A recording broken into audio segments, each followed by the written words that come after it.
প্রিয় দর্শক, দেশ এবং প্রবাসে এই মুহূর্তে যে যেখান থেকে আমাদের ইউটিউব চ্যানেলটি দেখছেন সবাইকে প্রীতি এবং শুভেচ্ছা জানিয়ে শুরু করছি আজকের প্রতিবেদন। তো দর্শক, দেখতে পাচ্ছেন যে একজন বোন আমাদের সামনে আছে। এই বোনটির জীবনের গল্প আমরা শুনবো। আপু, আসসালামু আলাইকুম।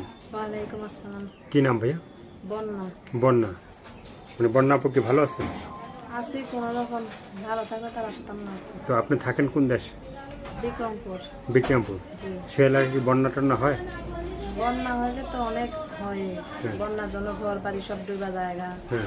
পাক করা যায় না। পানি ঘরে থাকে, পাক হ্যাঁ। ঘরে থাকে, সব জায়গায় পানি ডুবা জায়গা।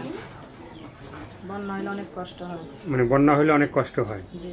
তো বন্যাপুর জীবনের গল্পটা শুনতে আসছে, একটু বলুন। জীবনে অনেক কষ্ট, ছোট থেকে অনেক কষ্ট করে বড় হয়েছি। আমার বাবা ছোটবেলায় আমাদের লাইফে চলে গেছে। আমি আমার মার কাছেই বড় হয়েছি। আমার মাই আমার অনেক কষ্ট করে বড় করছে, পড়ালেখা শিখাইছে। ক্লাস 9 পর্যন্ত পড়ালেখা করছি। তো মনে করেন পরে আর পড়ালেখা করতে পারি নাই। হঠাৎ করে আম্মুর কিডনিতে পাথর ধরা পড়ছে। তো অপারেশন করা লাগবে, অনেক টাকা লাগবে। সেই জন্য আম্মু এখন আর কাজকর্ম করতে পারে না। সেই জন্য পড়ালেখাটা বাদ দিতে হয়েছে।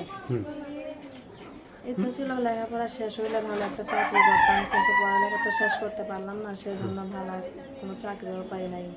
এই জন্য এখন বাসায় আছি। আমার মা অনেক কষ্ট করে বড় করছে। সেই জন্য আমিও চাই যে আমার মার অপারেশন করাইতে, আমার মার চিকিৎসাটা করাইতে। আমার মা আমার কথা ভাইবা আর কোনো সময় বিয়া করে নাই, কিছু করে নাই। আমার এই ছোট থেকে দেখছে পাইছে। সেজন্য আমিও চাই যে আমার মার একটা ভালো জায়গা রাখতে। আমাদের দেশের বাড়ি জায়গা আছে, কিন্তু ঘর বাড়ি নাই। এখন যদি কেউ একটা ঘর বাড়ি উঠে দিতে পারে কিংবা একটা রুম উঠে দিতে পারে আমার মার জন্য, তাহলে মনে করেন যে আমি তার কাছে বিয়ে বসবো। সে যদি আমার বিয়ে করতে চায়। মানে সে যদি আপনাকে বিয়ে করতে চায়, জি। তো যারা মানে আপনাকে বিয়ে করতে চাবে, হ্যাঁ, জি। তারা আপনার সাথে যোগাযোগ করতে চাবে। জি। তো সেজন্য ফোন নাম্বার আছে না, যে বিক্রমপুরের ছেলেরা তো, ছেলেও তো আছে, জি, যেহেতু অনেক আপনি মেয়ে ছেলে মানুষ, আছে। ছেলেও আছে। তো কোনো ছেলের সাথে কি প্রেম ভালোবাসা হয়েছে? যে না, হয় নাই। কারণ আমরা তো বেদে, কিন্তু আমাদের মধ্যে ছেলেরা অনেক খারাপ। হ্যাঁ। 2টা 3টা করে বিয়ে করে ভালোবাসে না। মনে করেন একটা দুটো ছেলে মেয়ে যদি হয়, তারা আরেকজনের সাথে প্রেম প্রীতি করে, পরে হেরে সাইরা জায়গা।